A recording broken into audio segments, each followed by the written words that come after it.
Japan एक ऐसा देश जिसे आने वाली दुनिया का उगता सूरज माना जाता है। इस बात में तो कोई दो राय नहीं कि टेक्नोलॉजी के मामले में जापान को कोई टक्कर नहीं दे सकता। पर इन सब के अलावा जापान को एक गायन शौचालय का भी देश कहा जाता है, या फिर एक ऐसा देश जहां की ट्रैफिक लाइट्स ब्लू कलर की होती हैं, और भी बहुत सारी चीजें जो इस देश को दुनिया से बिल्कुल अलग बनाती हैं। तो चलिए खुलकर जानते हैं इस देश के बारे में। Number 1, square watermelons.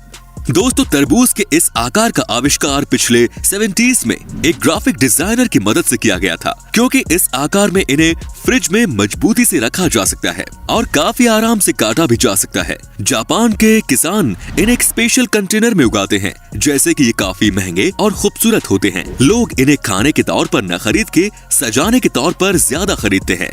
Number 2, ramen noodles bath. Hakone में बसे इस यूनशान स्पा रिजोर्ट में सुअर के मांस का सूप और रामेन नूडल्स खिलाकर लोगों का दिल बड़े आराम से जीत लिया जाता है। जापान के काफी लोग इसके पीछे दीवाने हैं। उनका ये मानना है कि सुअर के मांस का सूप उनकी त्वचा के लिए बहुत लाभदायक है, क्योंकि उसमें भारी मात्रा में कोलेजन पाया जाता है। Number 3, bizarre flavour of KitKat. Chilli paper, wasabi, sweet potato, grill corn, soybean, salt watermelon, mango, green tea, ये सब बस कुछ किटकैट के छाटे गए फ्लेवर्स हैं जो जापान के लोग खाते हैं। इनमें से आप कौन सा खाना पसंद करेंगे, कमेंट्स में जरूर बताएं। Number 4, fake food. जापान के कुछ एक्सपर्ट्स प्लास्टिक और वैक्स की मदद से खाना बनाते हैं, और वो भी देखने में उतना ही लजीज लगता है जितना कि असली खाना लगता है। जापान के कितने ही रेस्टोरेंट्स इन प्लास्टिक के खानों को अपने रेस्टोरेंट्स की खिड़की के पास लगाकर भूखे इंसानों का ध्यान खींचने की कोशिश करते हैं। और आपको बता दूं कि इन प्लास्टिक के खानों को तैयार कराने में बहुत ज्यादा पैसे खर्च होते हैं। Number 5, rabbit island.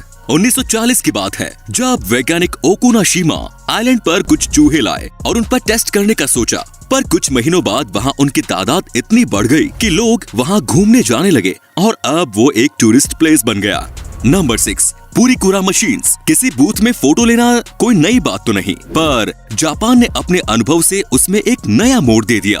उनके फोटो बूथ को पुरीकुरा नाम से जाना जाता है, जो आपको वही उसी वक्त उन फोटोज को एडिट करने की अनुमति भी देता है, और आप उससे अपने फोटो में स्टिकर्स ऐड कर सकते हैं, कुछ लिख सकते हैं, और इन सब के बाद बड़े आसानी से उन फोटोज को अपने सेल फोन में भेज सकते हैं। Number 7, people pushers. Metro station हो या ट्रेन स्टेशन, जापान में काम के घंटों में वहां आपकी सोच से भी ज्यादा भीड़ रहती है, और इसी सब के चलते स्टेशन स्टाफ और पार्ट टाइम मेंबर को ये ड्यूटी रोज निभानी होती है कि ट्रेन में जितने पैसेंजर्स हो सके उतने भर सके, जब तक कि दरवाजे बंद न हो सके। Number 8, umbrella parking lot. आम देशों में हम किसी बिल्डिंग में जाने से पहले अपनी कार या बाइक को पार्क करके अंदर चले जाते हैं, पर जापान में अगर आपको किसी बिल्डिंग में जाना हो तो कार्स और बाइक्स को पार्क करने के साथ साथ अम्ब्रेला भी पार्क करना पड़ता है, और आपका अम्ब्रेला वहां से कोई नहीं ले जा सकता। अम्ब्रेला पार्क करने के पीछे मकसद ये है कि आप बिल्डिंग को पानी करने से बचा सकते हैं अगर आपका अम्ब्रेला पानी से तर हो। जापान के लगभग सभी सरकारी बिल्डिंग, होटल और ऑफिसेज में इन अम्ब्रेला पार्किंग लॉट का इस्तेमाल होता है। Number 9, millions of vending machines.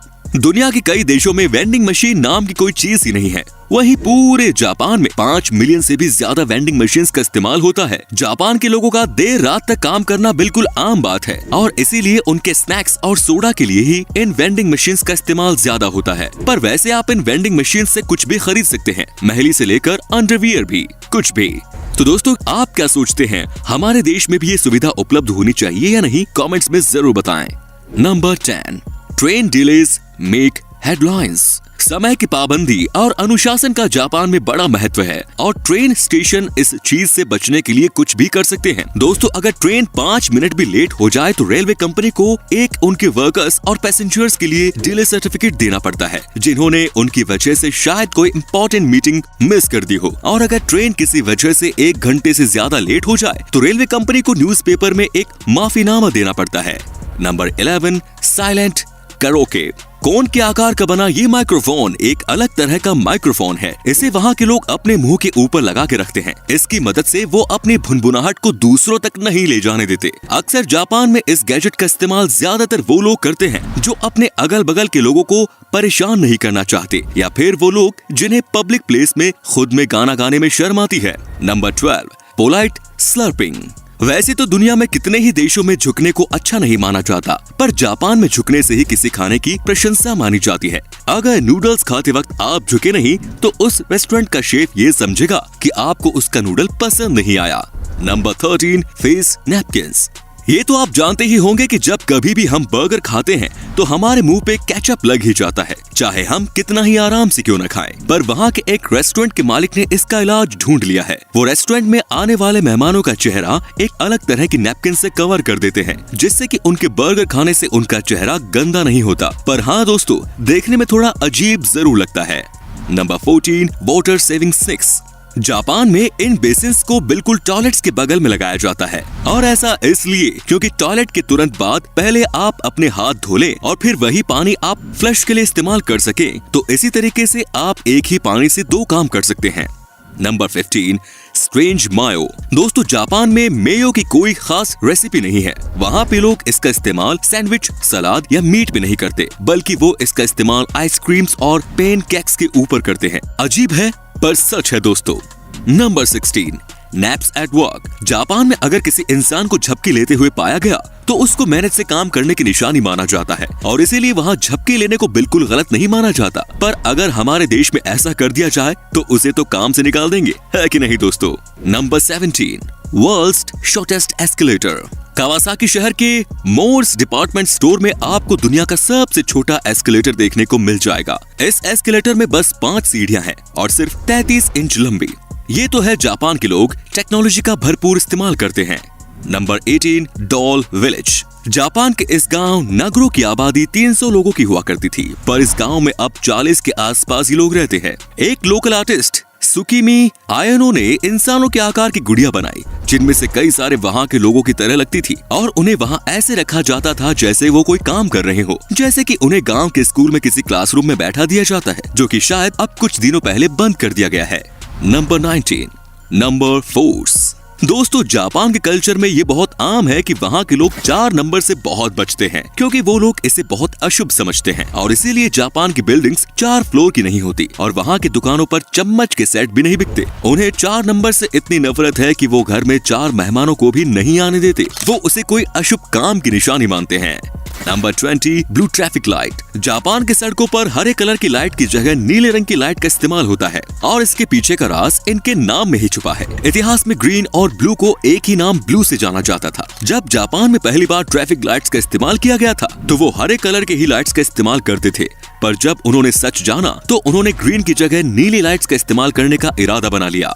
Number 21, cleaning classes. Japan के सभी स्कूल में बच्चे अपने क्लासरूम को खुद ही साफ करते थे, क्योंकि वो इस काम को अपनी पढ़ाई का एक हिस्सा समझते थे, और यहाँ तक कि वहाँ के टीचर्स भी इसमें उनकी मदद करते थे। क्लासरूम के साथ साथ बाथरूम भी साफ करने की जिम्मेदारी भी स्कूल के बच्चों को ही दी जाती थी, क्योंकि वहाँ के टीचर्स का मानना है कि ये काम उन्हें रिस्पॉन्सिबल सिटीजन बनने में उनकी मदद करेगा।